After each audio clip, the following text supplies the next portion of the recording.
Balloon ও পায়রা উড়িয়ে কুমিল্লার দেবিদ্বারে ৩ দিন ব্যাপী স্টুডেন্ট মেলা উদ্বোধন করা হয়েছে।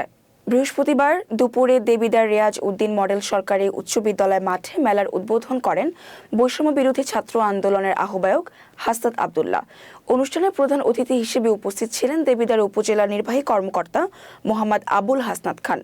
বিশেষ অতিথি হিসেবে উপস্থিত ছিলেন উপজেলার সহকারী কমিশনার ভূমি মোহাম্মদ রায়হানুল ইসলাম, অতিরিক্ত পুলিশ সুপার দেবিদ্বার সার্কেল থানা ভারপ্রাপ্ত কর্মকর্তা শামসুদ্দিন মোহাম্মদ ইলিয়াস, সাংবাদিক ও মানবাধিকার কর্মী সাইদ আব্দুল্লাহ সহ আরও অনেকে।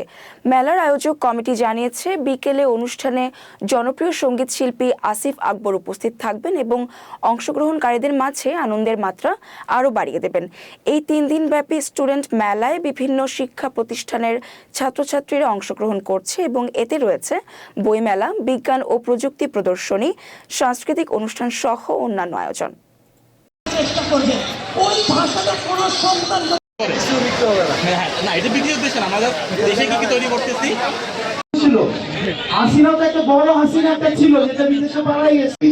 সন্তান গর্ব বৈষম্য বিরোধী ছাত্র আন্দোলনের কেন্দ্রীয় কিন্তু দেবীরা এই প্রথম, আমি খুবই লাকি যে আমার বন্ধুরা আমন্ত্রণেই তার ছিল।